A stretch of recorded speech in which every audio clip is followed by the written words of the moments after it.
இந்த பிறந்த நாளுக்கு முன்னாடி பின்னாடி அமுதான்னு பிரிச்சுட்டேன் நான் என்னோட லைஃப்ல. ஏன்னா முன்னாடி இருந்து அமுதாவும் பின்னாடி இருந்த அமுதாவும் நான் கொஞ்சம் வித்தியாச உணர்வுல வந்து நானே எனக்கே தெரிஞ்சுது. கொஞ்சம் கவலை எல்லாமே இருக்கிற சூழ்நிலை எதெல்லாம் மாறல. ஆனா யாரையும் மாற்ற முடியாதுங்கிறது தெரிஞ்சுட்டாங்க. அதுல அவங்க வந்து யாரையும் மாற்ற முடியல.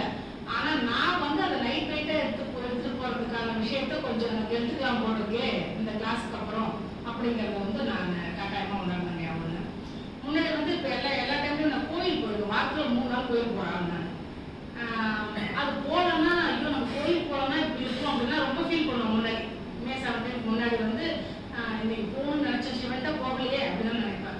ஆனா இப்ப என்னன்னா போனாலும் சரி போகலனாலும் போனனாலும் சிவன் நான் உட்காந்து நம்ம மாதிரி கேட்டுட்டு இருப்பேன். ஏன் அவங்க நீ வரல நான் கேட்க கூட அதெல்லாம் போறது ஏன் திருப்திக்கு தான் போறேன்.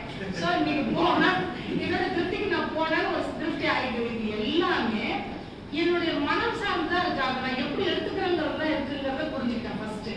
அது ஒண்ணு தோணுச்சுங்கய்யா. முன்னாடி எனக்கு வந்து இப்ப வீடு கிளீனா வச்சுக்கணுங்கிறது பெரிய ஒரு இருக்கும். எப்ப பார்த்தாலும் நெருக்கடி இருந்துகிட்டே இருக்கும். அது துண்டு அங்க போடாதீங்கன்னா இங்க போடாதீங்கன்னா இதை பண்ணாதீங்கன்னா அதை பண்ணாதீங்கன்னு சொல்லிட்டே இருப்பேன். எடுத்த பொருளை எடுத்த இடத்துல வைக்கலங்கிறது வந்து மிகப்பெரிய கோபம் வருங்க எனக்கு. அது ஏன்னா அந்த வீடு நான் நினைச்ச மாதிரி இல்லைங்க. அதுக்கும் ஸ்ட்ரெஸ் ஆகி எழுவேன்.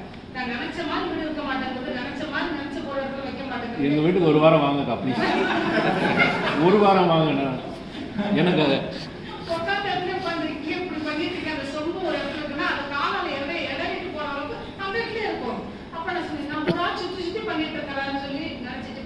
நான் தான் அதே வேலையை செய்யறேன். ஆனா தடுப்பு இல்லாம செய்யறேங்கய்யா.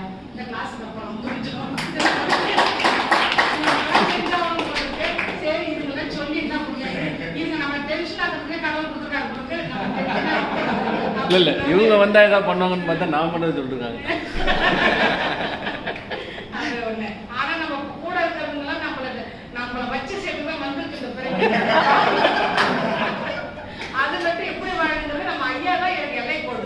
இதுக்கப்புறம் இன்னொரு ஞான கிளாஸ் எதுவுமே கிடையாது. என்னோட வாழ்நாள்ல ஃபர்ஸ்ட் ஐயாவும் தேர்ந்தெடுத்துருக்கேன், லாஸ்ட் ஐயாவா என்னோட லைஃப்ல. அவ்வளவுதான்.